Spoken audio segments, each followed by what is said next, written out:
हिंदुओं के लिए ऐलानिया कोई 2-4 योजना बताओ सरकार का, जिसको सीधे योगी और ये मोदी एकदम कनेक्ट टेबल ठोक के कहें कि यहाँ सिर्फ हमको हिंदुओं ने दिया है वोट और मैं हिंदुओं के लिए बोलता हूँ, लो ये सारी योजनाएं हिंदुओं को जाएं। नहीं, परिवर्तन आएगा, परिवर्तन आएगा। अच्छा, परिवर्तन आएगा, क्यों आएगा? सुकून के लिए आएगा, सस्ती रोटी के लिए आएगा। अभी तो बहुत महंगाई है, सोचना पड़ रहा है आपको। नहीं, मैं आपको समझाने के लहजे में से बोल रहा हूँ। चलिए, महंगाई पर बात छेड़ दिया आपने। सरकार कहती है भैया महंगाई तो हर सरकार में होती है, क्या पिछली सरकार में महंगाई नहीं थी तो हमारी सरकार में थोड़ी बढ़ गई? विकास दर भी तो बढ़ा है। कौन सा विकास दर बढ़ा है आप ही बता दीजिए। गंगा बह रही है यूपी में, लाश बह रही है गंगा में। अच्छा, चिता जलाने के लिए लकड़ियां नहीं मिल पाई, ऑक्सीजन के अभाव में लोग मरे, वेंटिलेटर के अभाव में मरे, लोग तड़पते बिलखते नजर आए। ये विकास आपको दिखता है? हटाइए इन सबों को। बड़ा तनाव है, बड़ा जलालत है, सवाल पूछने पे पुलिस मारती है। कोरोना काल में पैसे, सब्जी का पैसा छीनी है पुलिस, योगी की पुलिस। बच्चे पढ़ने नहीं गए, उनका जबरिया फीस वसूली हुआ। हम लोग कोई सुनने वाला नहीं था बहन जी, और तुरंत खाली वो मंदिर मस्जिद की बतिये कर रहे हैं। मंदिर मस्जिद की बात सवेरे समझाना होगा। धूप दिया बत्ती कब करती हैं? सवेरे समझाना कि दिन और रात 24 घंटा। अच्छा, सब लोग घंटियाँ बजाने लगेंगे दिन रात, तो फिर बताइए डेवलपमेंट स्ट्रक्चर कौन स्टैंड करेगा? हम कहाँ से इन्वॉल्व होंगे आपके आरबीआई की नीति में? हम इस देश में हमारी हिस्सेदारी कब तय होगी? जब हम घंटियाँ बजाएंगे और मंदिर खरीदने पे ना आत्मा रो रहा था। 400 का सिलेंडर था 6 साल पहले, अब 1000 रुपया देना पड़ रहा है। किस लिए? राष्ट्र को मजबूत करने के लिए।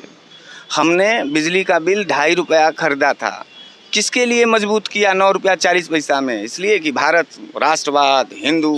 अच्छा, एक बात बताओ बहन, हिंदू का सरकार है ना? पक्का, क्योंकि प्रधानमंत्री से योगी आदित्यनाथ तक कपड़े से पहचानते हैं, रंगों से पहचानते हैं, इसका बंटवारा करते हैं। एक बात बताओ बहन जी, तार्किक, क्योंकि बनारस में आप सवाल कर रही हैं तो बनारस तर्क के इंजन पर बहस करता है। तर्क का इंजन बनारस डेवलप करता है। जैसे DLW हमारे के यहाँ इलेक्ट्रॉनिक इंजन रेलवे का बिक गया अफसोस के साथ, नरेंद्र मोदी के मानेंगे। लड़ाई हमारे और योगी जी में एक ही है। मैं अम्बेडकर को लेकर के चल रहा हूँ, वो कह रहे नहीं हम नाथूराम गोडसे को लेकर चल रहा हूँ। मैं भारत को लेकर चल रहा हूँ, वो कह रहे नहीं मैं भाजपा को लेकर चल रहा हूँ। मैं कह रहा हूँ कि नहीं यहाँ सबको समानता है, उन्होंने कहा कि नहीं यहाँ सिर्फ और सिर्फ बहुसंख्यकवाद की हम बात करेंगे। ये अंतर है, और ये जो अंतर है एक बुद्धिमान बनाम बेवकूफ़ का अंतर है। तो हम लोग बुद्धिमान लोग हैं, हम अपने देश के संविधान पर बात करते हैं, हम अपने देश के तिरंगे पे नाच करते हैं, और हम तिरंगा देखना चाहते हैं, वो एक का रंग देखना चाहते हैं। ये सब सवाल थोड़ा पूछिए उनसे, उनको बुद्धि दीजिए। देश प्रेमी की क्या आप वो दे रहे हैं, व्याख्या क्या देंगे देश प्रेमी की? कौन है देशद्रोही और देश प्रेमी?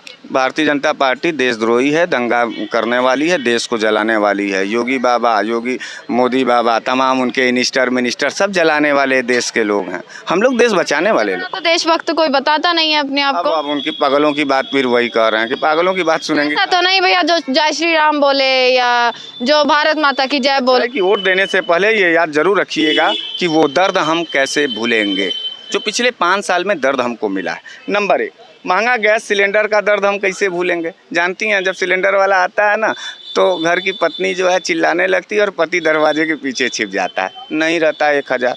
अब ये बोलने पर आपको मजाक लगेगा, आपको दर्द नहीं महसूस होगा, तो आप जाहिर सी बात है आप पारिवारिक नहीं हैं। लेकिन परिवार में 1000 रुपया भी इस दौर में भी रखना बड़ा कठिन हो गया। महंगा घरेलू खाने के सभी सामानों का दाम कैसे भूलेंगे? सरसों का तेल था बहन जी 70 रुपया मिलता था, बहुत मिलता था, 100 रुपया मिलता था, 240 रुपया चला गया था। यह है, पूछ लीजिए। ए भैया बताओ यार, बताओ हमारी बहन। हाँ, कोरोना काल में स्कूलों का जबरिया फीस वसूली हम कैसे भूलेंगे? मैडम जी तुरंत फ़ोन करती थी कि घर में कुछ रहे चाहे ना रहे, राशन बेच दो लेकिन फीस जमा करो, बच्चा पढ़े या ना पढ़े। वही राशन में तो बेच के 5 किलो राशन तो मिल रहा था। बहन जी इधर से कान पकड़ के इधर से उसकी तारीफ करेंगे क्या? हम बताते हैं, उसका भी जवाब। एहसान कर रहे हो, सरकार है। अरे तुमको सरकार समझा, 5 किलो राशन दे करके एहसान लादने लगे। इतना नीचे तो बात मैं कह रही हूँ कि 5 किलो राशन इतना गिरा हुआ सरकार नहीं चाहिए। हटाओ इन सबों को। जो दे उसके बाद भी न कहे वो सरकार होती है और उसको सरकार माना जाना चाहिए, हर आदमी को मानना चाहिए। दूसरी पार्टी नहीं लादना चाहिए बहन जी। दूसरी पार्टी 300 बिजली जो है वो यूनिट फ्री की बात कर रही है, तो उसे वो भीख बोल रहे हैं। और जो 5 किलो राशन और ये जो सब्सिडी मिल रही है आपको, इसको वो विकास की बात कहते हैं। तो वो सब पागल हैं। हमारी चौथा नंबर का सुनिए, महंगी बिजली का बिल जबरिया सरकारी वसूली कैसे भूलेंगे। जनता के बीच में जा रहा है ये सवाल, उनको याद दिलाने के लिए। वोट मिले या ना मिले, सवाल जिंदा रहना चाहिए। पार्टी दल जीते या ना जीते, हमारे दर्द, हमारे सवालात, हमारे नज़रिए जिंदा रहना चाहिए, क्योंकि भारत का ये आवाज़ है। महंगी बिजली की बात आप कर रहे हैं, पहले बिजली कितनी देर आती थी और अब कितनी देर आती है? अरे भैया, आपने क्या बात किया, यहाँ बनारस था, यहाँ तो हमेशा आता था बिजली। कहते पहले 3-4 घंटे बिजली आती थी पूरे दिन में, एक समय निर्धारित होता था, और अब देखो 24 घंटे बिजली आती है। हम नहीं कहते, बयान जो आते हैं सामने से आते हैं। पहले आगमा सुन लीजिए, कोरोना ये तो क्लियर कीजिए बिजली वाला, यहाँ कितनी देर बिजली आती है और 4.5 साल पहले कितनी देर बिजली आती है? बिजली पहले भी आती थी, अखिलेश यादव बिजली देते थे। 24 घंटे बिजली आती है। तो 24 घंटे के अभी भी आ रही है। गौवा में गई हैं, बोलते हैं कि गौवा में गई है, गौवा में गई हैं। आप उन्हीं की बतिया पर खाली बहस करेंगे, हम इसका भी जवाब देना। हम मैनिफेस्टोवा पढ़ने पर मेरा ध्यान है, नहीं तो मैं आपके एक एक शब्दवा को चबा चबा करके जवाब देता। क्रोध बहुत ज़्यादा है। हाँ, कोरोना काल में बैंक लोन का EMI वसूली कैसे भूलेंगे।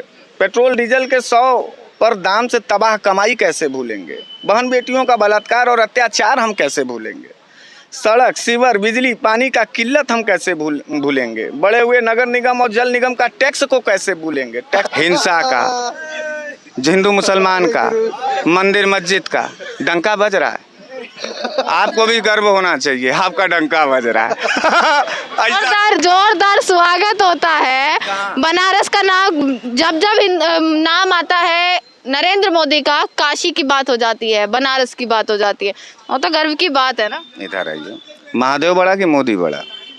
अब बाप, अच्छा आप हिंदू हैं कि मुसलमान हैं, पहले ये हिंदू हैं। महादेव बड़े हैं कि मोदी बड़े हैं। अगर मान लीजिए दोनों अगर सामने आ गए एकाएक, मान लीजिए, तो पैर किसका पहले दौड़ के पकड़ेंगे, बताइए। नहीं, हम क्या बताएंगे, हम किसी। अरे हाँ, बनारस का पहचान महादेव से होता है, न कि नरेंद्र मोदी से होता है। नरेंद्र मोदी आए तो थे, नरेंद्र मोदी आए तो थे, डुबकी लगा कर गए थे 80 घाट पर। हाँ गए, 80 घाट पर फावड़ा भी चला के गए, जेब कतरा भी करके चले गए, देश का सारी संपत्तियां बेच के चले गए। बेचे ना बहन जी, गुस्साइए मत, सुनिए, दर्द को फील कर। पर यहाँ बोला जाता है कि सब जो है हिंदू हैं, और यही बात बोली जाती है कि अगर हिंदू हैं तो वो कहीं ना कहीं भाजपा के साथ हैं। हम कह रहे हैं, हम सभी लोग भारतीय हैं, और जब भारतीय हैं तो सब लोग जो है भारत के साथ जाएंगे। सीधे सीधे लड़ाई हमने आपको बताया कि इस देश में कोई पार्टी दल की लड़ाई नहीं चल रही है। सीधे सीधे एक तरफ भाजपा और एक तरफ भारत। आपको जो चीज़ पसंद होगा आइएगा, भारत के तरफ से मैं हूँ और भाजपा के तरफ से नरेंद्र। तो हैं जो बड़ी मार मारला बनारस, अगर केहू का बात तू ना समझब होता। हाँ, बहुत मार मारीला, हमने इज्जत भी देला तो राजा बनाईला, और जौने दिन दिमाग खराब हो जाला ना तो पुरनका पिक्चरवा देखत रहलू, अजय मन नेतवा अम्बेडकर में भागत रहलो, जनता दौड़ावत रहल, वही स्थिति हो जाता। योगी बाबा, मोदी बाबा, अमित शाह, पूरा भारतीय जनता पार्टी का लोग गांव गिराव, चट्टी गली मोहल्ला मोहल्ला में जौनो लात खात पीरत हुमन, भागत हुमन डर के मारे। और कोरोना का जो गाइडलाइन है चुनाव में लगल ना, उन्होंने बदे लगल, कैसे उन्होंने के लगे ना आदमी जात रहे ना, और आदमी मारत रहे उन्होंने के नेता के, क्योंकि जलालत बहुत ज़्यादा कर चुके हैं, दर्द बहुत ज़्यादा दे चुके हैं, और इसका जवाब देना चाहिए।